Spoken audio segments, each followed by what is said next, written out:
জানিয়ে দেব এই মুহূর্তে পাওয়া আপডেট বাংলা সংবাদ। ভারত থেকে আমেরিকায় গেলেন শেখ হাসিনা। হোয়াইট হাউসে ডোনাল্ড ট্রাম্পের সাথে মাস্টার প্ল্যান করছে শেখ হাসিনা। নির্বাচন পণ্ড মহাচিন্তায় ডক্টর ইউনূস।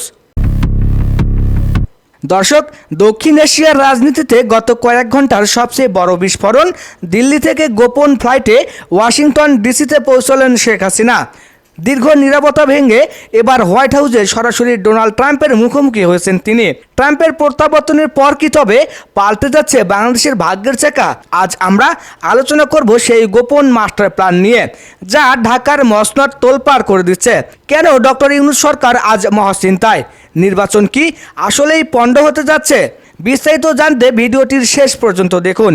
গত 5ই আগস্টের পর ভারত ছিল শেখ হাসিনার নিরাপদ আশ্রয়, কিন্তু দিল্লির কূটনৈতিক সীমাবদ্ধতা আর বর্তমান বাইডেন প্রশাসনের কঠোর অবস্থানের কারণে তিনি অনেকটা কোণঠাসা ছিলেন। পরিস্থিতি বদলে গেল যখন ডোনাল্ড ট্রাম্প পুনরায় হোয়াইট হাউসে আসার পথ প্রশস্ত করলেন।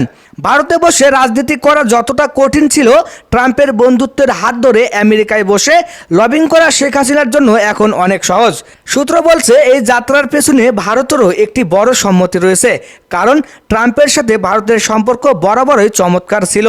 ডোনাল্ড ট্রাম্প নির্বাচনের আগেই টুইট করে বাংলাদেশের পরিস্থিতি নিয়ে উদ্বেগ প্রকাশ করেছিলেন। সেই সূত্র ধরেই এই বৈঠকের মূল এজেন্ডা কি? মাস্টার প্ল্যান বিশ্লেষণ। 1 নম্বরে রয়েছে পুনরায় ক্ষমতায় ফেরা। ট্রাম্পের মাধ্যমে আন্তর্জাতিক চাপ প্রয়োগ করে বাংলাদেশে আওয়ামী লীগকে রাজনীতিতে ফিরিয়ে আনা ট্রাম্পের একমাত্র লক্ষ্য। 2 নম্বরে রয়েছে ইউনূস সরকারের ওপর চাপ। মানবাধিকার বা অন্য কোনো অজুহাতে অন্তর্বর্তী সরকারের ওপর নিষেধাজ্ঞা বা অর্থনৈতিক চাপ তৈরি করা। 3 নম্বরে রয়েছে আঞ্চলিক নিরাপত্তা। ট্রাম্প প্রশাসনকে বোঝানো যে বাংলাদেশে আওয়ামী লীগ ছাড়া উগ্রবাদ বাড়তে পারে। এই মাস্টার প্ল্যান কি সফল হবে? ট্রাম্প কি চাইবেন বাংলাদেশে পুনরায় কোনো রাজনৈতিক পরিবর্তন আসুক? এই চাঞ্চল্যকর খবরের পর থেকেই ঢাকার রাষ্ট্রীয় অতিথি ভবন যমুনায় উত্তাপ ছড়িয়েছে। ডক্টর মোহাম্মদ ইউনূস, যিনি পশ্চিমা বিশ্বের প্রিয় পাত্র হিসেবে পরিচিত ছিলেন, তিনি কি এখন ট্রাম্পের রেশানলে পড়বেন? যদি ট্রাম্প প্রশাসন নির্বাচনের জন্য অতিরিক্ত চাপ দেয় অথবা শেখ হাসিনার মাস্টার প্ল্যান অনুযায়ী নির্বাচন প্রক্রিয়াকে বিতর্কিত করে তোলে, তবে অন্তর্বর্তী সরকারের সংস্কার কাজ থমকে যেতে পারে। বিএনপি এবং অন্যান্য দলগুলো যখন নির্বাচনের জন্য মুখিয়ে আসে, ঠিক তখনই এমন আন্তর্জাতিক লবিং নির্বাচনকে অনির্দিষ্টকালের জন্য পিছিয়ে দিতে পারে। এতে কি দেশে নতুন কোনো অস্থিতিশীলতা তৈরি হবে? দর্শক, রাজনীতিতে শেষ কথা বলে কিছু নেই।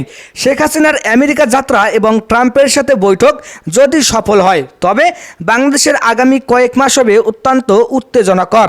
আপনি কি মনে করেন ট্রাম্পের হস্তক্ষেপে বাংলাদেশের রাজনীতিতে বড় কোনো পরিবর্তন আসবে? ডক্টর ইউনূস কি পারবেন এই আন্তর্জাতিক চাপ সামলাতে? আপনার মতামত অবশ্যই কমেন্ট করে জানাবেন। ধন্যবাদ।